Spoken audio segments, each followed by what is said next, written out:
Why, hello, I'm Russ Milheim from the Direct. It's great to meet you. Great to meet you. How you doing today?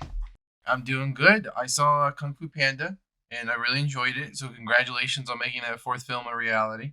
Thank you. I'm glad you enjoyed it. That might make our talk much easier. Yeah. My first question is, there's a lot in this franchise. So what makes Kung Fu Panda 4, or like, what is its most unique element compared to every other entry in the franchise? My favorite thing about this franchise is it's created the greatest villains of all time, and I think not just this franchise, but out of any animated franchise, I think these villains have been spectacular. And I'm very proud that I feel that we landed on a villain who's not only like the first female villain, but she's also the most supernatural. She's also the smallest. She's also the smartest. Forget about Viola Davis. I think is an amazing actress. I am so proud and so pleased with the design, the voice, the score of our villain. You brought out, the villains. I wanted to talk all about them because, as you said, this franchise is very well known for its antagonists, and the Chameleon is yet another win in that category. Yeah. Can you talk about how the team landed on the idea of the Chameleon? Well, I was really passionate. I was like, guys, we got it. I don't know how we're going to top these villains. It was the only time I was worried was really landing on the proper story, pose next adventure, the theme, and the villain. And mainly because I am a super fan of Tai Lung and Ian McShane voicing Tai Lung. I just thought when I worked on that first movie, I was like, this is perfect. I was like, how can we top that? And it was brainstorming that, and we're like, she's got to be better than all three villains, Lord Shen, Jinro Kai, and Tai Lung combined. And I think that's what led us to what if she can transform into these guys? What if she can get access to their skills? And I think that's what started off the brainstorming of saying, that would be really cool. And then since we're in a fantasy China world filled with animals, right away, we're like, she's a chameleon, she's a shapeshifter, she can turn into anything. So we all got really excited by that. And then our character designer, Udi Cho, right out the gate, she started drawing this character, and it was like we all got really inspired by her sketches. We're like, felt that we were on the right path. It sounds like the Chameleon was basically the villain choice from the get go. I was going to ask, were there any other possible like villain ideas that you guys were throwing around before landing on the Chameleon? No, it was the chameleon right from the get go. It was actually Zhen, Aquafina's character, is where we really searched every Chinese animal we could, and put it next to Po to make sure that they were a good combination. They had good contrast and the colors and everything before we landed on the Chinese Corsac fox. That one we ran the gamut, and we got drawings and sketches and research. But the chameleon, right out the gate, it was just like something that felt like it fit into this world. And then it certainly didn't hurt that we also started to design her dresses. It was like I wish I could have put. For a while, I was really trying to negotiate that she had a costume change for every scene, like a Cher concert or something, Yeah. like the Academy Awards, because I was like, oh, these dresses are beautiful. They're so beautiful for the chameleon. But yeah, to answer your question, we walked right in on the shape shifting chameleon. We just thought it was appropriate. You mentioned Aquafina Zen because I saw that and you just said it now as well, but that you guys were brainstorming a lot of different ideas of what that character would look like. Could you perhaps share what some of those alternate timelines might look like? What other animals maybe she was almost? We're trying other pandas for a second, and that wasn't exciting to us. We thought we tried some feline characters, all Chinese-based animals. We're really trying to be authentic to our fantasy China, and the cat-like character kept reminding us of Tigress, and we knew that we couldn't be as cool as Tigress. So then we moved towards she became with our storytelling. She became a thief, and she became really smart, and she was hiding things. So we're like, well, the Western version of that is a fox, and then we looked up the Chinese lore of that. It was the exact same thing. It was like, okay, and the difference was the Western fox is typically orange or red, and the Chinese Corsac fox is gray. And we really got deep into discussions where we thought that might, we wanted these two guys traveling together, and we knew it was going to be Aquafina because we knew she was as funny as Jack Black, and they were already buddies in real life. But we wanted to have Poe's worldview kind of challenged. Like he always challenges Shifu. We wanted Poe to kind of get challenged by this new character.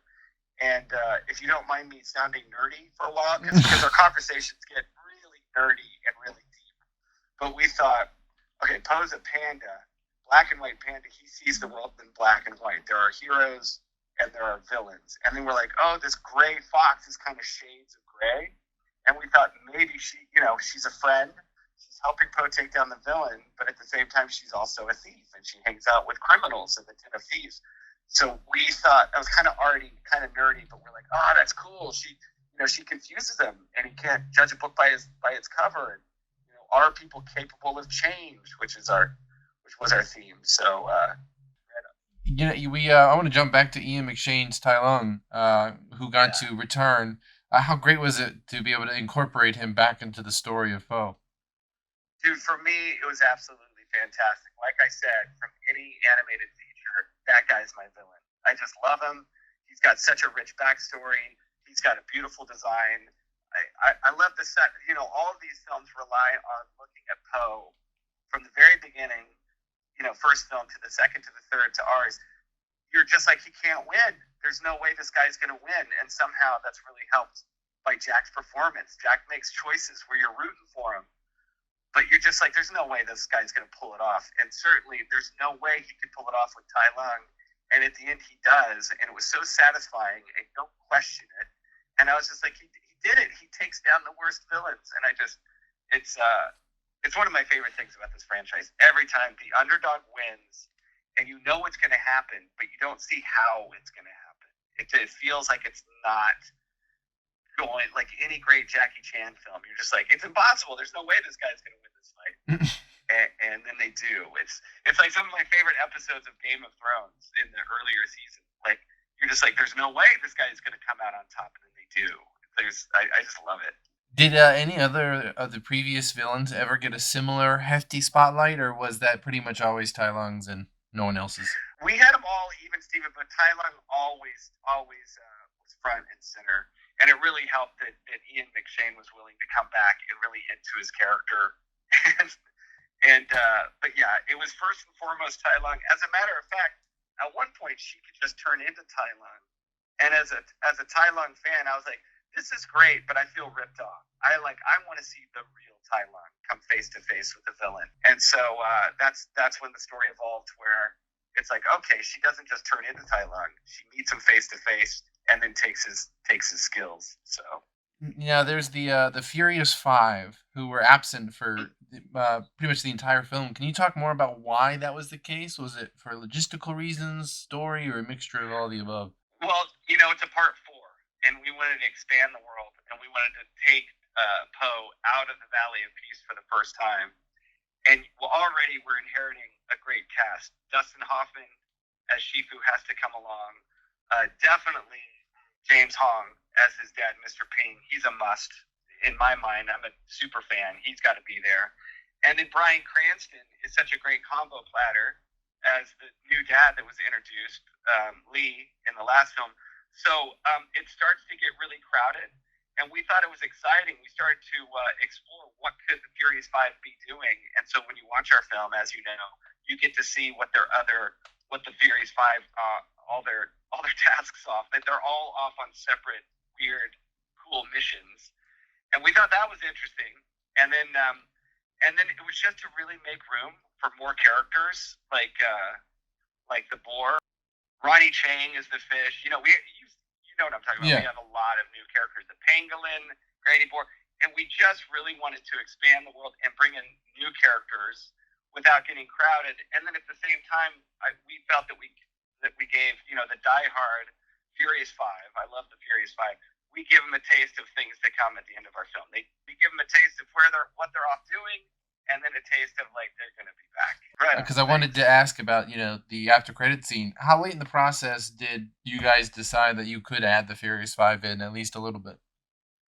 We always had a plan. I was just because I'm a super fan as well, I'm like, you got to have the Furious Five around. So we always knew that we wanted to assure everyone that there's no way these guys are out of the franchise. They're around. So I think that was from, I think it was pretty early on. What wasn't early on was that Jack was going to do a song for us. That came really late in the game. And in fact, he had to wait until after the strike to help us do it. Hey, but it's there, and everyone gets to enjoy it I now. know. I almost think it makes it more exciting that it was so last minute, by the way. I think it added some energy to the end of our film that we Yeah. had to like. And it was interesting too, because not only did he finish it in time, and it sounds amazing, he did it with Tenacious D, but we were scoring it was almost perfect because we were scoring the film in London, and we brought Jack's song to Hans Zimmer. And Hans was like, "Oh man, we're gonna put an 80-piece orchestra to this," and with all these violins, he weaved in Poe's theme to the song. So if you ever watch it again, listen for that, and it's amazing what Hans Zimmer can do. So I was almost happy that like things lined up that way, because normally those would be worked on completely separately, and Jack got to work with Hans. I have to ask. This isn't the last Panda movie, right? Well, listen, I can't answer any questions like that. The studio would probably, give me the whooshy finger holds and send me to the spirit realm if I tabbled. But I'll say this: if Jack Black is going to be playing the Kung Fu Panda, whether I'm working on it or sitting in the audience with popcorn, I'm going to be there, man, because I think Jack Black. That's the reason that this franchise stands the test of time. That guy is so funny, and so, he is the Kung Fu Panda. There's a very fine line between Jack Black and the Kung Fu Panda. He does like kung fu kicks, like he could kick me in the face. Jack Black could with his high kick. He's enthusiastic. He's super positive like Poe. He's like a man child, and it's like anyway, he's just the best, and I think that's what makes this such a successful franchise. So if Jack's back, I'm back. Completely hypothetically, if you are back for another movie, what would you want to see? Where would you want to see some of these characters go next? Well, I'll tell you, there's one. Obviously, it's going to be the Furious Five front and center, and but two, what I think is really, this is my own weird, this is very strange, weird, nerdy wish. But in Kung Fu Panda 3, that I executive produced, a guy came up with a gag, and it's in the film where Poe, we always go to the Hall of Heroes with Poe and look around. And I loved the little taste of like previous masters that Poe always geeks out on. And Poe looked up, and hanging on the wall, he's like, "Oh my God, it's Master Dolphin's Master Dolphin's armor."